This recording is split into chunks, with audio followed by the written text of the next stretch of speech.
Hey guys, buckle up for another brand new episode of Below the Iceberg, the one and only podcast where we talk to real life 2 Comma Club winners. Whether you're a small business owner, an entrepreneur, a wannabe entrepreneur, or you've been in business for a while, you're sure to pick up some tidbits of actionable advice from these $1 million entrepreneurs.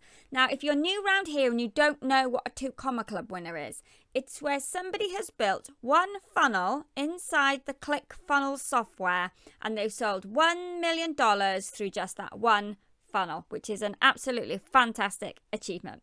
Now, in today's episode, I'm super excited to be talking to our first guest from Denmark. So today I'm talking to Rasmus, who unexpectedly has catapulted himself into this multi-million-dollar business while he was trying to retire his ass, as he says. And now he's on his journey to his second 2 Comma Club. So let's dive in and find out what he does and how it all started. Welcome, Rasmus, to Below the Iceberg.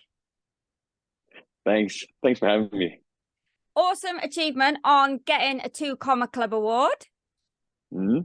Fantastic achievement. Now, what I like to do with my guests is go check out their social media profiles. We go through those first because it shows our listeners a good idea of what's achievable with small and large followings. So I checked you out and this is what I found. So Instagram, 1,098 followers. Yay, I crossed 1,000. Yay. Your personal Facebook profile, 3.3k followers. Yeah. Your Facebook business page, 8,466. Sounds right. Yeah? Yeah. And then Twitter, 3,967. I haven't used my Twitter in like years. I don't know. It's funny because when I do this with guests, they're like, I don't really know. No, I mean, I checked Instagram because I'm 46, right? So I don't understand Instagram. So I'm like, yeah, I crossed 1,000. Are you on TikTok? I didn't check TikTok. Are you on TikTok? Well, my head of marketing just told me I should register on TikTok. So I actually have a profile on TikTok, but it's only my 12-year-old daughter who's following me. And I haven't, done any videos yet. So. All right. Okay. Okay. Fabulous. So do you want to tell our listeners exactly what it is that you do? Okay. I'm doing absolutely as little as possible. So, I'm a bit strategically lazy, to be honest. Actually, I once wrote on Facebook, even my mom thinks, I'm super lazy. And she wrote, on a comment, I don't think you're super lazy anymore. But no, well, what do I do? I mean, I was just an IT computer geek, basically, who accidentally got started as an IT consultant, right, so freelancing. Let me just stop you a minute. What do you do now that you hit the 2 Comma Club with? What is your business that you do now?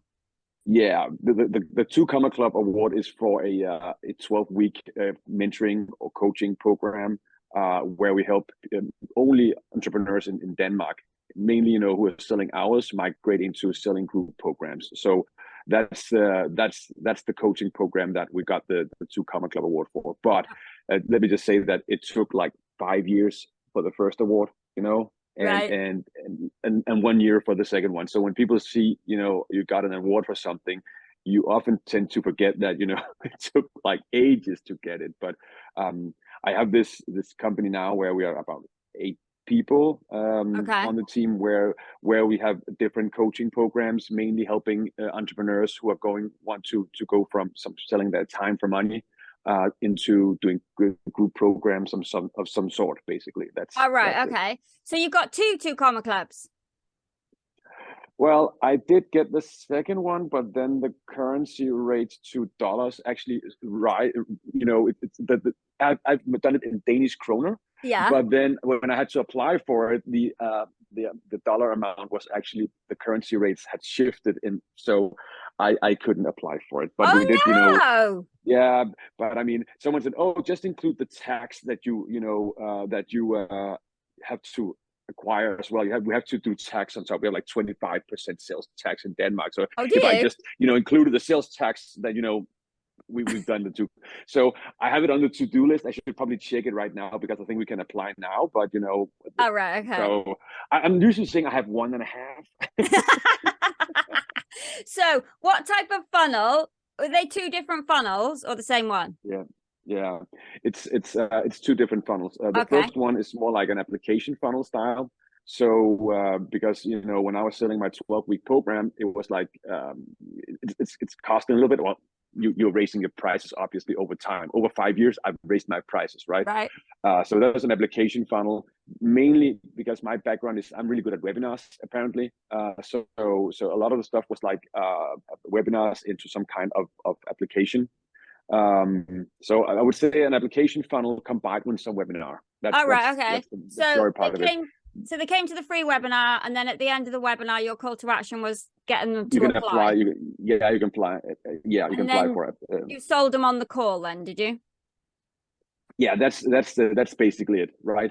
And that is I would say that's the easy way to do it, right? You warm them up on some kind of training. Yeah. And then you have them apply, because if you just direct extremely cold traffic into an application funnel, it's like we're not all Russell Brunson, right? They don't know who you are, and they don't really care about who you are, and it's just Rasmus, right? So we need some kind of who's that Rasmus, right? So you need some kind of warm up medium, and for me that has just worked really well with webinars. I used to sell directly from webinars as well, so that's just been working well for me. But for the other funnel, it's more doing virtual events and also selling a high ticket coaching program. So over the years, doing all these webinars, I've also become better at selling from stage. So now it's more about getting people into, during the pandemic, it was into a virtual room, but I had a little experience selling from stage before that. So the second one is more like a virtual event where we sell, extremely cheap tickets, like $100 for a 2-day virtual event, and then close them on the virtual event on a high ticket offer. All right, okay. And is that so from the event? Do you send them straight to a sales page or a checkout page?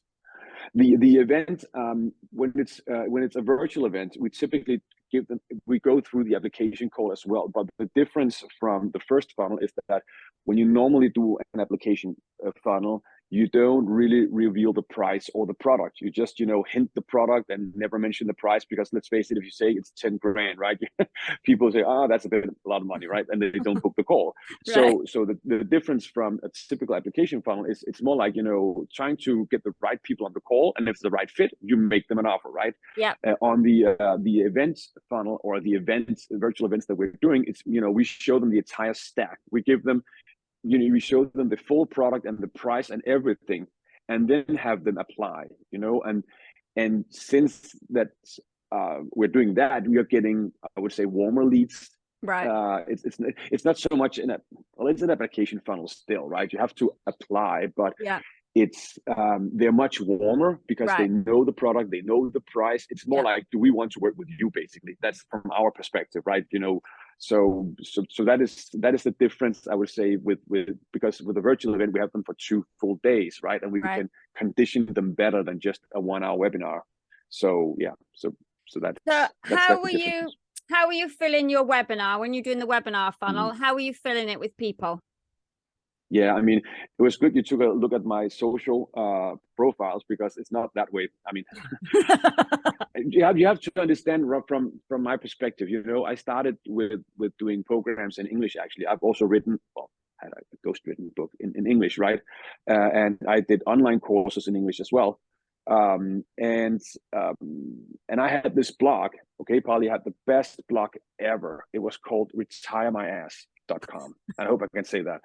Well, you're from England. I can say that. It's not only when I'm talking with the US market. I can't really say ass that much, right? But I mean, who doesn't like the word ass, right? No, I'm sorry, but I had this blog, Retire My Ass, right? And it was because I started out reading the 4-Hour Work Week, because a lot of people did. And I was like, I need to do this, right? So I was kind of blogging off my own journey about, how I was going to retire my own ass, and my start with informational products and stuff like that, and all the different things I was pursuing and all of that, right? And I feel like, at that point it was all blogging. You should be blogging. That was the big thing. And when you start blogging, or when you start creating content for social media or whatever, right? It's like you have all this you want to share with the world, but after 2 months, you've just shared everything you know, right? And it's like, I'm like, and I had this, I was forced to continue to produce content, and I was like, every week I published at least 1,500 words, and I just grew tired of that.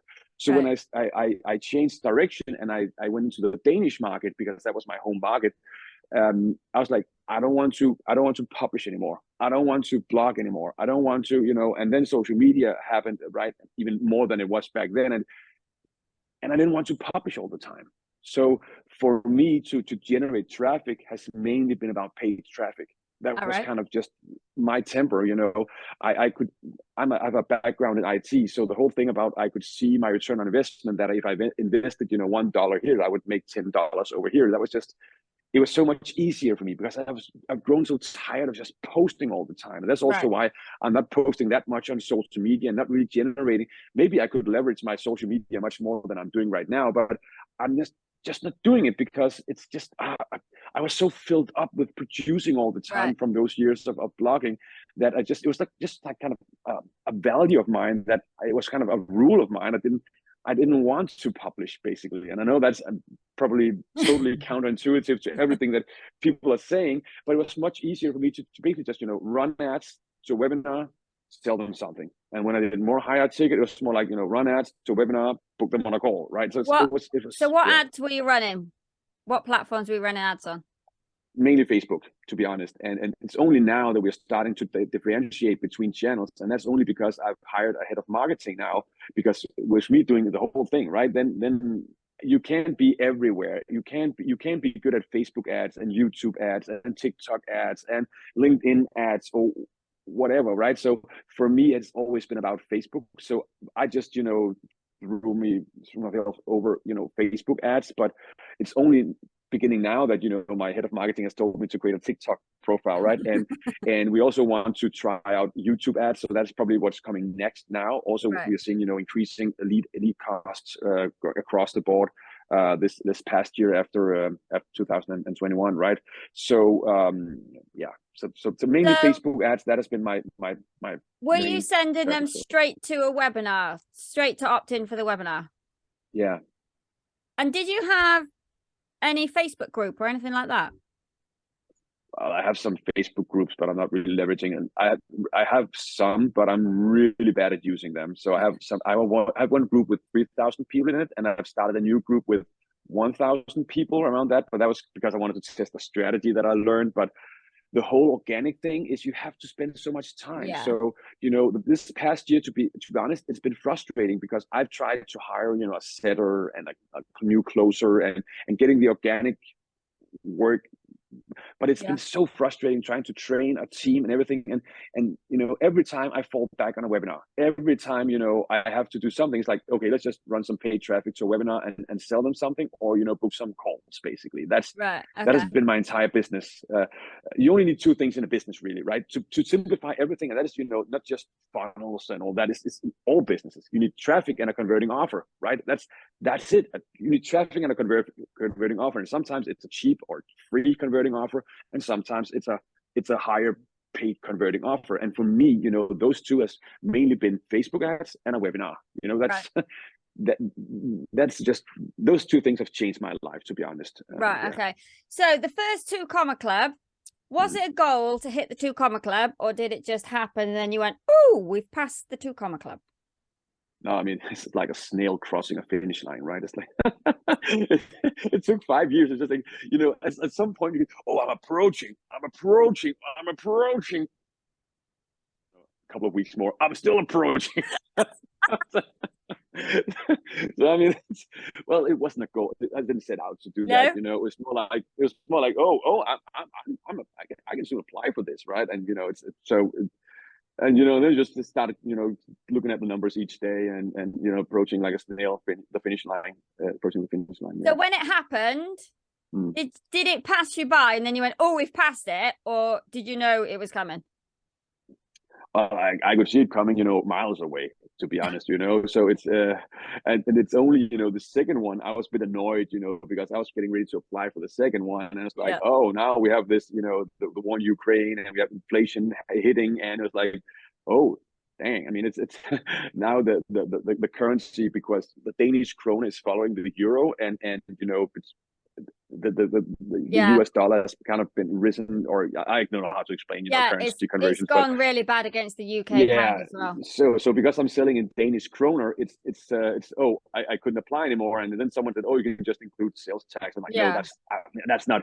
No, I want to do this for real, right? So to be honest, we have passed the $1 million on the new funnel as well, but it's just like I wanted to do it properly, basically. So yeah, I say we have 1.5. I would say. Like Did that. you, so when you passed the first one, did you have a little celebration when you passed? I'm not quite sure this is a trait for other entrepreneurs, but I'm super bad at celebrating stuff, you know, because it's I think no, I think a lot of entrepreneurs, we're not really motivated by the actual number, right? I mean, I have a good life now. I mean, I don't have my own helicopter or anything like that, right? Because and to be real, most people don't need their own helicopter, right, or private jet. But I have a good life, you know, and for most people, I don't think it's the number. You don't get motivated by how much money is in your bank account, but you know, it's more about the progress. To be honest, like, you know, it's always, oh, now I can do even more, or it's more about the progress. Yeah. I'd say, More about the yeah, journey. yeah, not so much about the journey. I hate the journey as well, you know. But no, but I'm super bad at celebrating. It's more about, you know, it also has to be progress. I think Russell Brunson said it in one video. You know, it's like, you know, when you stagnate, or you know, just you don't move forward, like on holidays, on vacations. You know, it's kind of, I would hate vacations because there's no progress. And I'm like the same thing. You know, we need some kind of progress, and because of that, you tend to forget that you actually get some results. But you know, just last weekend I had this 3-day event, right, and we actually sold for more than $500,000 in the weekends, you know, Oh, from awesome. stage. So you know, and to be honest, the day after that we actually celebrate a little bit. So we got ice cream and half a bottle of champagne, because you know, it would just knock me out if I got, you know, if my girlfriend and I, you know, drank a whole bottle of champagne. So we got half a bottle of champagne and some ice cream. That Well, was kind of a celebration. that's a celebration to have a That was celebration. Then that you was a got to, celebration. you have to reward your achievements, I think. Exactly. Yeah. Okay, Yeah. now I had to be better at yeah, that. Yeah. definitely. Right, we're going to do a little bit of a rewind now. We're going to Mm-hmm. go back to your childhood. Mm-hmm. So what was your childhood like? Awful. I mean, I my parents got divorced, and you know, that's a lot of parents, right? But I had a sister, and I ended up as a 6-year-old ended up staying with my dad, and my sister ended up staying with my mother. All right. And my dad was an alcoholic from, you know, from I was very young, basically. So I grew up, you know, just with my dad, who was an alcoholic, and he died when I was 16. So so it was kind of a rough upbringing, I'd say. And he died actually between me going from, I don't know, what do you call that, the normal school into high school, All right? right. So I was a total different person when I got into high school. I had to kind of rediscover who I was as a person, because you know, I was no longer this child or son of an alcoholic, basically, right? So I had a rough time until I got around 16, and then I kind of started, you know, yeah, So finding myself. And did you move in with your mum then at 16, or were you on? yeah, yeah, I did for a few years, and then I kind of moved out when I was like 19 to my first flat, right? But when you grow up, you know, and I'm not sure if that is kind of a trait for people growing up with in homes that aren't quite, you know, or dysfunctional homes or something like that. But I didn't grow up with a lot of, you know, self confidence, because you don't get a lot of attention, you don't get a lot of love, you don't get a lot of people, you know, praising you, or just, you know, celebrating you or anything like that. So I grew up, you know, and I was this tall, skinny guy, and I grew up with no self-worth and no self-esteem at all. And it wasn't until like into my 30s, I'd say, you know, when I found out that I was really good with computers, that, you know, I got some kind of appreciation, you know, in the workplace from my bosses at that time, saying, "Oh, you're really good at this." And I was like, "Oh, I'm good at this." That I started believing in myself, right? Right. So Okay. so that came quite late, because I was always, you know, this skinny introvert guy doing all of this. So did you And now, have? you know, rewind back to last weekend, right? I was Yeah. in front of 200 people and we sold like $500,000, on stage over 3 days. So, I mean, I'm a functional introvert, to be honest, right? So if you think back to your childhood, what was the dream? What did you want to be when you grew up? It's funny because I'm not quite sure that social media has been for the better, because you start comparing yourself to everyone else, to be honest. And back then, when I grew up, I couldn't compare myself to anyone because everyone else, in my class, I think most of the parents had some kind of issues, either alcoholic or mental issues or something like that, so I didn't know anything better, to Right. be Okay. honest. So I didn't aspire. So if you asked me back then, I'd probably say I'd become a firefighter, by day, and a drummer by night, basically, because I like drumming. So All so right. I Okay. would be a firefighter by day and a drummer by night. I think that So was what I. was the area that you lived in, was it a Mm. poor area? Was the school in a poor area? Yeah, it was. So it was. I think I wasn't the only one having issues at home. It was kind of, I would guess, like 2/3 of my class probably would have some kind of issues at home. So it wasn't like a great area to work with, Right. Okay. to So grow after up on. school, did you go to college or university or anything like that? Only high school. I only have a high school degree, and then I have some kind of degree, but it's not a university degree. So it's like after high school, it's like, I think it's a 2.5 year degree with computer science. So I have that high school, and after high school, I worked for a few years, and then I Okay. took this computer science degree afterwards. So what was your first job? What were you doing? That's actually a funny story, because it was back in 2000, and I got hired into an e-learning company. All right. And when That was very years early. after, yeah, and years after, I'm helping people do online programs, right? So it's a total full circle. But I worked like 6 years in the e-learning industry, first as a programmer, and since as a software architect and stuff like that. But I started out in an e-learning company, and back then, the internet wasn't that fast back in 2000. So Hmm. a lot of the time, in the beginning, we distributed the content on CD-ROMs, right? So that's how early I've been into, I wouldn't call it online learning, but at least some kind of e-learning. So yeah. So you were there for 6 years. What happened then after that? I kind of, I spent a couple of years working in IT companies, and then in around 2007, someone tapped me on the shoulder and said, Rasmus, you're brilliant. I am? Yeah. Shouldn't we start a company together? I don't know how, but okay, if you think I'm brilliant, right? That's that's pretty much how it goes. So I don't think I would have my own company today if this guy hadn't tapped me on the shoulder and said, "You're brilliant, Rasmus." I am, right? So and he had kind of started a business before. He'd gotten venture capital, under the .com crash in 2001 and stuff like that. So he tried all that before, and he said, I was brilliant. I was like, no, you're brilliant, right? So so I was like, let's do this. And I didn't know, I didn't Who know the was first thing, he? because How did you know him? he was in the same company that I was, but he was kind of a freelancer in the company. I was kind of employee in the company. Oh, right. So Okay. he already had this kind of freelancing thing going on. And I was like, sure, but I didn't. And he was super smart, right? And I was like, you think I'm smart, right? And I was like, so if he hadn't tapped me on the shoulder, I would probably still be in the IT industry having some kind of work, because I had no one in my family or my friends who had their own companies, right? So, but he tapped me on the shoulder, and we started this. Well, we're going to take over the world, right? You always want to do that, but then we just ended up being consultants, basically, and having a few people working for us as consultants. So, but then after a few years, I got my first child, and I figured out, I could not, find myself as a dad, because I'd never had that role model myself.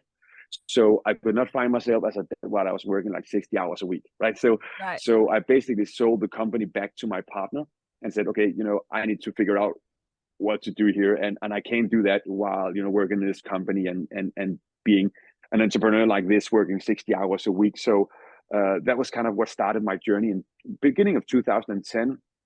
I needed to figure out, I need to make some money, because you don't get a lot of money by selling a company you only had for like 2.5 years. So I needed to figure out what to do next, and that was kind of what started my online journey. into selling something online. I read the 4-Hour Work Week back in 2008. So I was like, now's the time. Now it's time to bring back the 4-Hour Work Week and, and do stuff. And then I figured out it was hard, right? So I struggled for some years figuring out what to do. And, I've done a lot of stuff. I've written ebooks. I tried to sell ebooks. That was kind of something I learned. I even I've done a lot of stuff online. So were you freelancing then? Were you freelancing? Yeah. I started doing all of this online stuff, but I still needed some money. So I basically freelanced mainly. I think it was like 4 to 5 months out of the year. I was kind of freelancing as a consultant still, and then the rest of the time I was like, I need to figure this one out. And we also bought a house in Thailand, so we kind of spent the winters in Thailand. And then some people started asking me and saying, "Oh, Rasmus, you never work?" And I was like, "Sure, I'm working, but I'm only working like 4 months out of the year, typically as a consultant, like typical work, right? The rest of the time, 2 months of the year, I'm in Thailand in the winter time when it's dark and it's cold in Denmark. I was in this giant villa in Thailand with pool and maid and everything, and they're like, "Oh, you're never working." I was like, "What are you doing?" I'm just strategically lazy, I said. So that was kind of my call. I figured out I need to help other people be strategically lazy and work less and enjoy life more. That was kind of my beginnings. I need to create informational products around, how to relax a little bit more, and take it, just relax a little bit more and work a little less. So that was my first kind of way into informational products, trying to help entrepreneurs not to become overworked and enjoy life more. So what was that, a course? Was that a course that you did? No, I did all. No, not really. I mean, I created back in 2011. I attended Brendan Burchard's Experts Academy, was called back then. All right. That was back in 2011 in Santa Clara in the US, and I was kind of inspired. Some friend who took me there, and I was like, "Oh, I need to do this." So I think in around 2012, I launched a book in English, and I launched an online course in English as well. I dabbled a few minor things before that, like with ebooks and smaller courses, but I did, create a big online course. I spent like 3 months recording, editing video, and it was awful, to be honest, because I didn't know what I was doing, but I ended up with a pretty good course anyway. But it was, back then I couldn't just Google how to create great video on a budget, right? So I bought this pretty expensive video camera, but I didn't know how to use it. So, and apparently there's something called a white balance on a camera. You need to tell the camera, even expensive ones, what is white.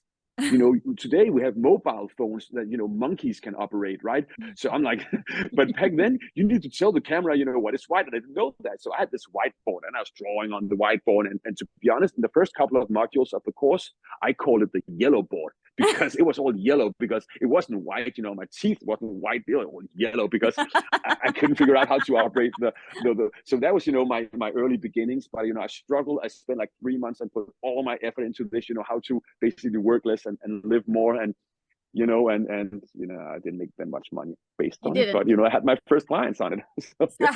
When did you discover ClickFunnels? Pretty early, actually. I can't remember which year, but I probably should log into ClickFunnels. But I've been pretty much since they were just out of beta in the first version. Right. Maybe is that like 15 or something like that? Yeah, 2016, I think. Yeah. Yeah, I mean, I was pretty early on. Actually, it was just a friend, that I kind of talk with every now and then with my business. Really super smart guy, actually. And he said, "You've seen this new product that's launched?" I'm like, "Oh no, not the new page builder. I just purchased, lead pages, right?" So I was like, "Oh, not another page builder, right?" And so I was like, "Oh, well, let's not just buy." So since like 2015-ish, 16, I've been paying like $97 a month for ClickFunnels. Yeah. So for a really long time, actually. Yeah. So when did you decide to start the webinar? It was also, I think, this same dude. He's actually from London. Mo. He's super clever. He invited me to London, saying, "Hey, Rasmus, let's do your webinar." I was like, "I don't know about webinars, but if you can help me do a webinar, I'll fly out to you." So I think it's like 2014, I think. Or 2014, I kind of flew to London, and I spent the weekend in a hotel room, behind closed doors, and we only came out for food and drinks. And I think the receptionist was like, you know, what are those dudes doing in that room, right? Because we two dudes are going into a room, right? And we're only coming out to get some. I mean, we're in London, right? I mean, we're not seeing anything. We're just in there, and you know, coming out for dinner or for lunch, right? And I made a mistake, Polly, right? I put on a pink shirt, right? Because at that point, you know, I just think, you know, pink shirts were looking good on me, as you know, a few years ago, right?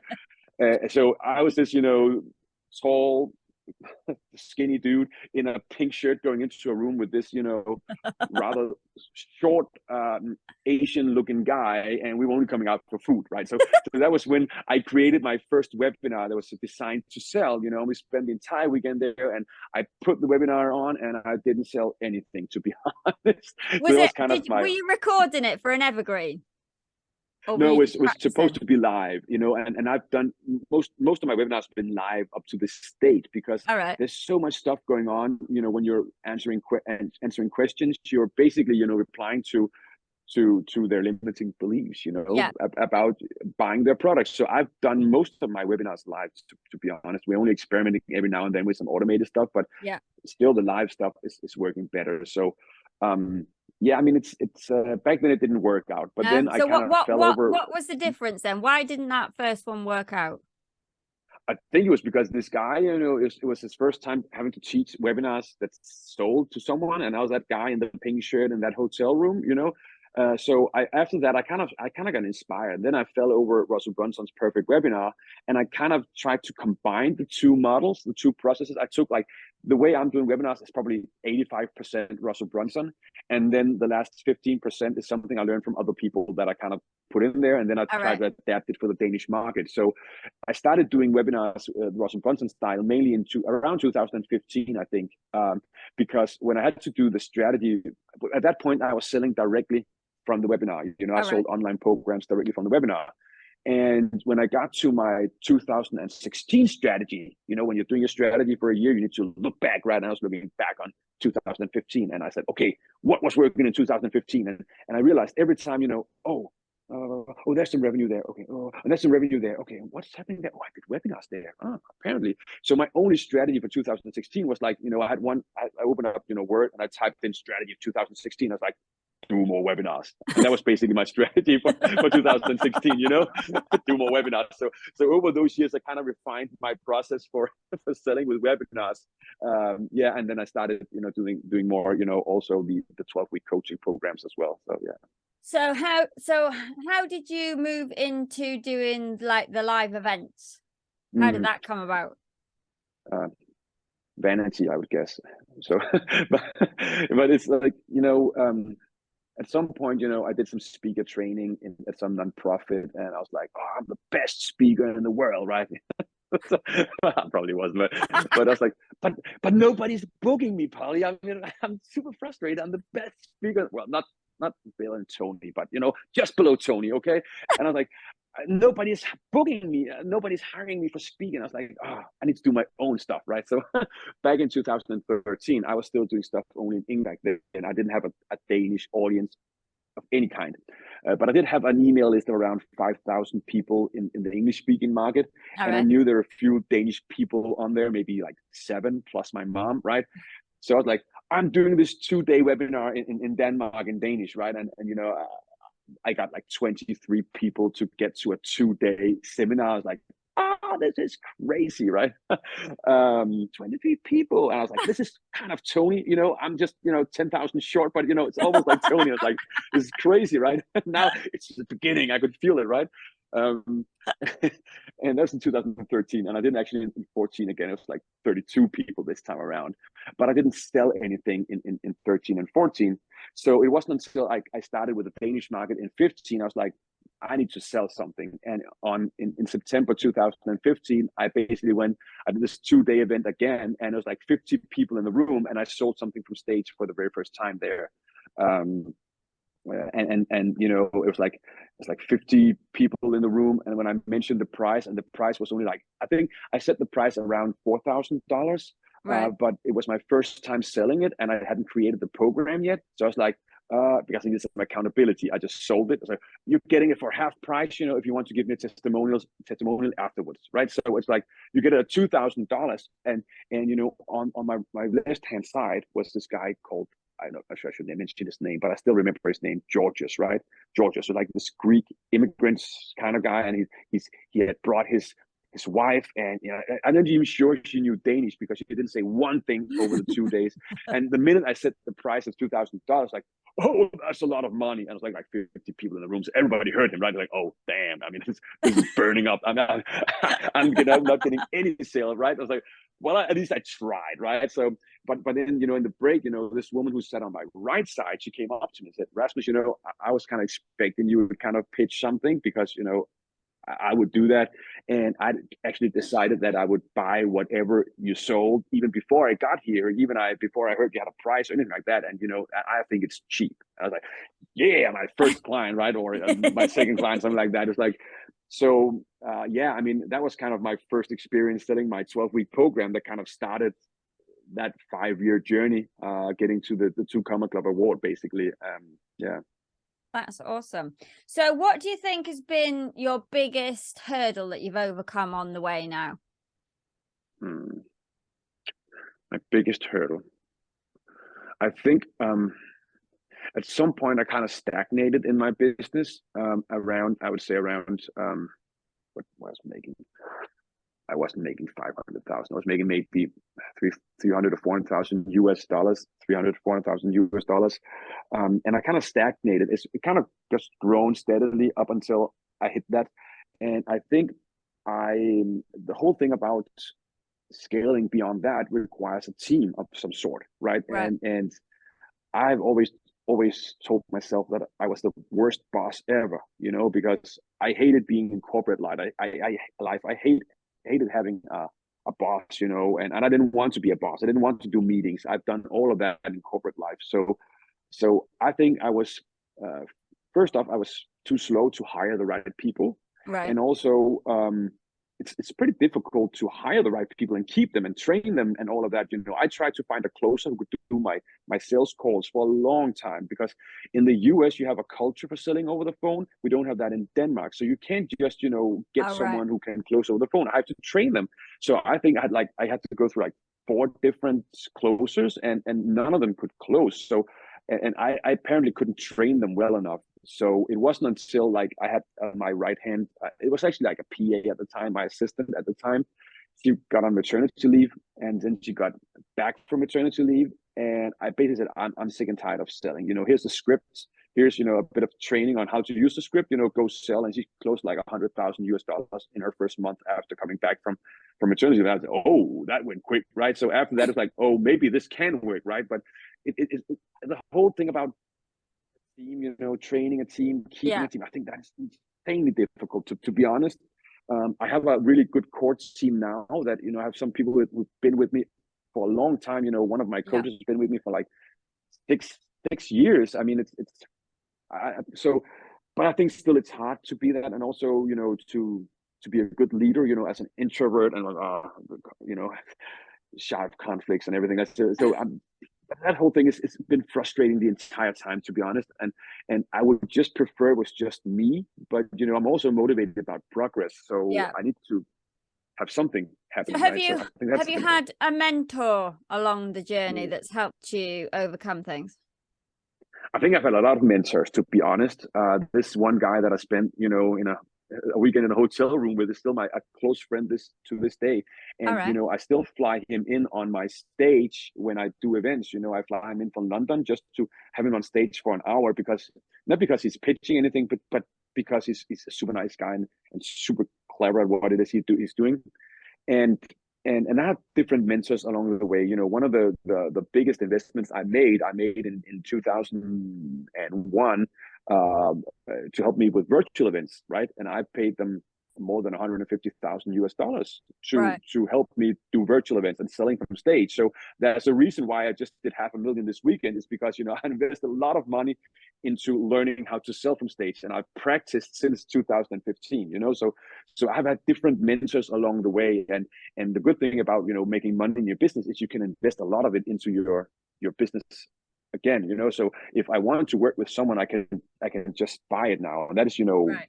a great thing, I think, to be able to do, because in the beginning you're more like, oh, can I afford $10,000? Like now it's like, well, damn.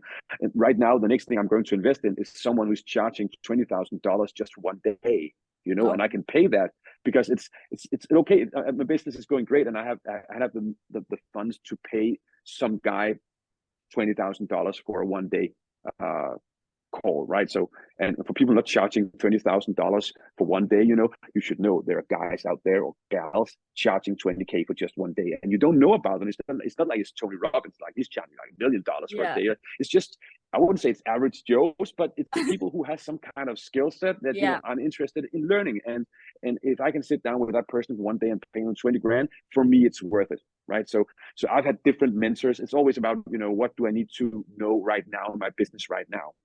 Yeah. If there's one thing that you wish you'd known 10 years ago, what do you think that one thing you wish you'd known 10 years ago? It's difficult, right? It's I think sometimes we need to hear that you need to know everything's going to be all right. But one thing that I think a lot of people need to hear, and probably I needed to hear as well, is that I told you about someone tapped me on the shoulder and said, "Oh, you're amazing. I mean, let's start a business together, right?" And I wouldn't be here if someone hadn't believed in me. Yeah. And the second thing that it happened, it's happened again actually. At one point when I was writing, my thesis in the study, or in school, what I did that, I got a phone call and it was like, so yeah, hello, this is Chief One, and Chief One is a really known Danish music producer, right? And I was like, and he was calling me on the phone. That's a prank call. I mean, this, top producer is not calling me. It's like, oh, I saw your website, because I was doing some music at the time at a small home studio, and it's like, all right, okay. Oh, and can you send me, a CD, with and I first said, oh, I love your website, and I knew that was a lie, right? Because it was really ugly. It was back in like 2000, right? And it was super ugly, and because back then we didn't have WordPress or ClickFunnels, anything like that. I just designed it myself. I'm aesthetically challenged, right? So, but my force was that no one else had websites, right? So but he's seen that and he said, "Oh, can you send me your demo CD on of your music?" And I was like, "Sure." And I sent it to him, and he's called me back and said, "Oh, it's great, Rasmus. Can't you remix My Girlfriend? And she's coming out with a single, and you can remix it." And after that, he sent me another job. Said, "Oh, can you remix this?" And this was one of my heroes, from when I was young, and I was like, picking apples, in the local discotheque, right? And he said, "Hey, can you remix her?" Like, yeah, I can remix her, right? I've been totally, boosted up to her in the past, right? So in the disco, right? So I was like, so he kind of sent me small jobs to do, and it ended up I actually got, both a gold album for CD sales and a platinum album for CD sales as a music producer.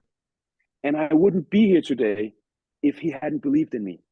I wouldn't be here if this guy in my workplace hadn't asked me and believed in me, if you want to start a company with me, right?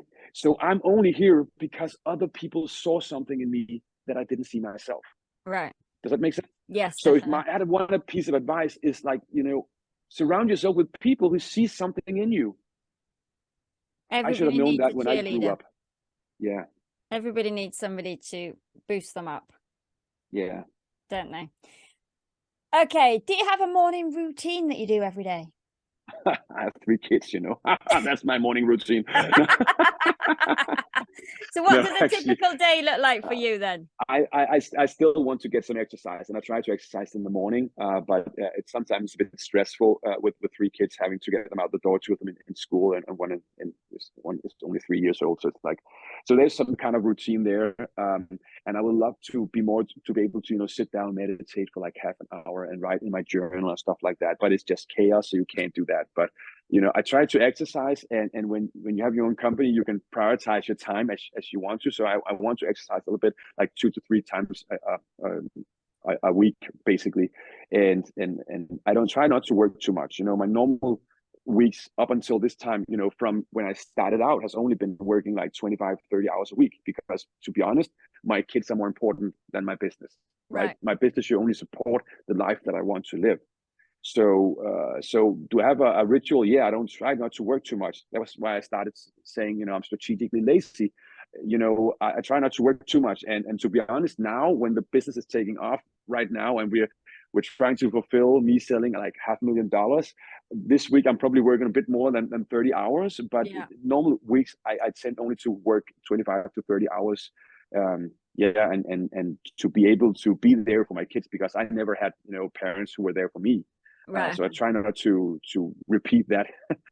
So I don't have that much of a morning ritual, to be honest. But I try to have a few good habits, and I eat fairly healthy, and it's so. But with 3 kids, it's hard to get a morning ritual. I don't do cold showers. I don't meditate. I don't have a journal in the morning. It's like I just want to survive the mornings, and then it's me time afterwards in the office. All right. Okay. What's your focus for the next 12 months then?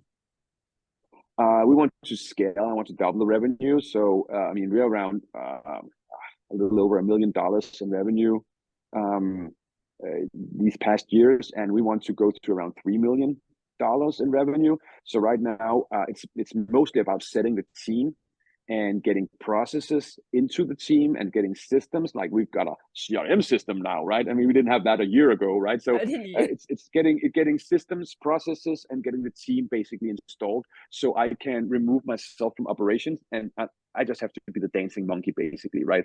That's the term we're using internally in the team. So don't share it with everyone. But I just have to be the dancing monkey, because that's what I'm good at. I'm good at on stage. I'm good at selling. But I shouldn't be running my own Facebook ads anymore. I shouldn't be doing my own funnels anymore. I shouldn't be doing a lot of stuff. So I'm trying to pull myself out of the marketing. I'm trying to pull myself out of delivery and have a team, because only then can we scale to around $3 million in the Danish market. And is that still doing webinars and events? Is that the 2 things that you? Yeah. After the COVID, we have to do more in-person events. So we're also doing virtual events. So we're planning 2023, with events, both virtual events and in-person events, and trying to see, okay, how many events can we do as a small operation, and in a small market, as we're less than 6 million people, right, in Denmark. So it's a small market to be doing this in, but that's their main idea, to do events. But we still have an application funnel as well, but my focus should be on the events and stage selling. Right. Okay. Okay, awesome. I have one last question for you. So if you're going to be an animal for 24 hours, what would you be and why? An animal, I had a guinea pig when I was growing up as a kid, but I don't want to be a guinea pig, right? But I like cats. We don't have a cat, but I like cats because they don't give a fuck, to be honest, right? They're like, I don't care about it. I'll come in, and I'll cuddle if I want to, but I'll probably just go in and eat some food, and then I go out and shit in your yard, right? That's how cats are, right? I like cats. Dogs, I hate to insult dog people because they're loving animals, but they're a bit stupid, right? Cats are more like, I don't give a shit, and I like that. The best book title ever is The Subtle Art of Not Giving a Fuck, right? And that book cover should have featured a cat, right? That would have made it perfect. Awesome. Yeah. Okay, thank you so much for taking some time out of your day to chat with me today. It's been no fantastic. problem. I hope you don't have to beat me out too much in the last 5 minutes there. So yeah. If anybody listening wants to find out more about you, where can they go to find out more? You probably can't, because it's all in Danish, right? So I used to have retiremyass.com, but it's more like, I've closed this one down. So you can't really figure out too much about me, I guess. But you can try, Googling. No, if you're Googling Rasmus Lindgren, you will find this really good looking Swedish football player. So you can follow him instead of me, probably. Yeah, that's annoying, right? This really good looking Swedish football player, So you can follow him for a year or two thinking it's me, and then you'll probably find me afterwards.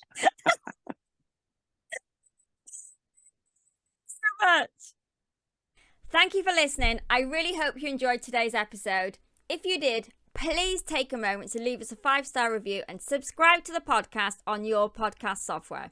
It really helps us rank the podcast and get more listeners. And if you're over on YouTube, please subscribe and hit the bell. Every Friday, 8 a.m. GMT, we release a brand new episode. And until then, have a good one.